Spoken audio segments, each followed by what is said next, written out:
your 2011-2012 Central Region Vice President. How are you doing, Micah? Doing great. Thanks for having me, Isaac. Thanks. I want to talk to you a little bit about advocacy. DECA is an organization that depends on the giving by others. Can you tell us a little bit about DECA's advocacy campaign? Yeah, we have a lot of different stakeholders in DECA. It's not just DECA members and teachers that are interested in the success of our students. We've developed an advocacy campaign that promotes Career and Technical Education Month to a wide variety of stakeholders, such as business persons and members of the state legislature, local government, and the federal legislature as well. And it's really important to get those people on board with DECA. For policymakers, they can adjust the level of funding for career and technical education, which has a direct impact on organizations like DECA. When it comes to the business community, it's really important to develop those partnerships with them so they can interact with our students, help with fundraising efforts, and help with other efforts to help students become socially responsible and professionally responsible as well. Okay. Yeah. So as students are making those contacts and building those relationships with their local elected officials, with their school administrators, and their local businesses, small businesses, big businesses, etc. What are some of the things that you have found are helpful, things that members can do individually and also collectively as a chapter? On the local level, one thing that I found to be effective is going and talking to your city council, maybe having a meeting with your mayor. It can just be informal, 5 or 10 minutes, just to tell them what DECA is doing. Also, one thing I've seen DECA chapters do in the past is partner with their city for different projects they're doing, and that's been highly effective. You can also get a proclamation from your mayor for DECA Week or Entrepreneurship Week or something like that. When it comes to the state level, you can invite your state legislator to come and speak to your chapter and see what you're doing. You can also develop a newsletter or different publications for them and say, here's what we're doing, this is why you should be interested in it, because we are improving our community and we are preparing tomorrow's leaders.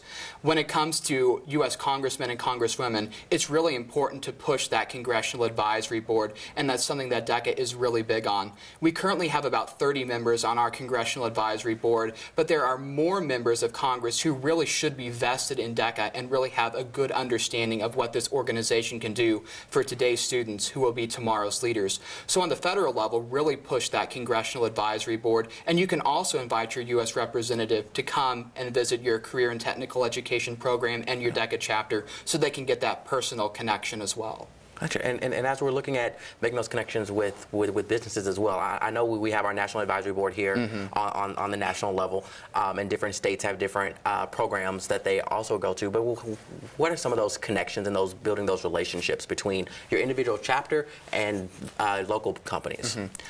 One thing that I found to be effective is going and talking to your local Chamber of Commerce at one of those meetings. That's a great way to connect with some of the high-ranking businesses in your community and get their support. Another thing you can do is just go to your local radio station and record a PSA about your DECA chapter. A lot of radio stations will run those spots for free, so that won't cost your chapter anything, and that's a great way to increase awareness in the business community of your DECA organization. And then you can also just visit them. If you're doing fundraising efforts, ask for their partnership, ask for their help, go in, formally meet with them and say, hey, this is why you should be vested in DECA, and here are the benefits that you will receive from partnering with us. And as those members are going out and meeting with their local individuals, what message about DECA should they be carrying?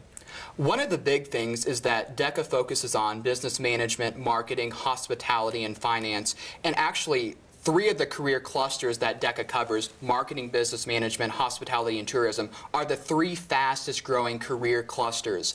So in order to fill the jobs for tomorrow, we have to invest in organizations like DECA. Because if we don't give DECA members strong opportunities, then there won't be people in the future to hold the jobs that are going to be in high demand. So I think that's one thing that we can really hone with our message to both policymakers and business leaders, is that DECA truly does prepare emerging leaders and entrepreneurs in career clusters and fields that will be in high demand tomorrow. Okay, so it sounds like you're advising, going out and really showing the breadth of DECA. A lot of what we do here, we're seen as that a business organization. So as someone who is wanting to go into a different avenue and not one of those designated fields that one would historically classify as business, showing how those fields also relate to our organization. Yeah, exactly. And one other thing we can point out is the community service that DECA members do. Community service is applicable to any field.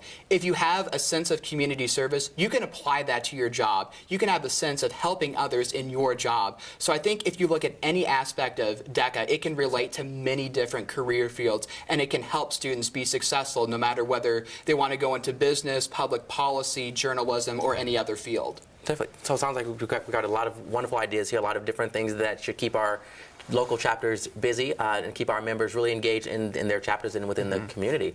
Thank you so much for your time and talking with us today and giving us some great tips on advocacy and advocating for DECA. Thank you. No problem. I enjoyed it.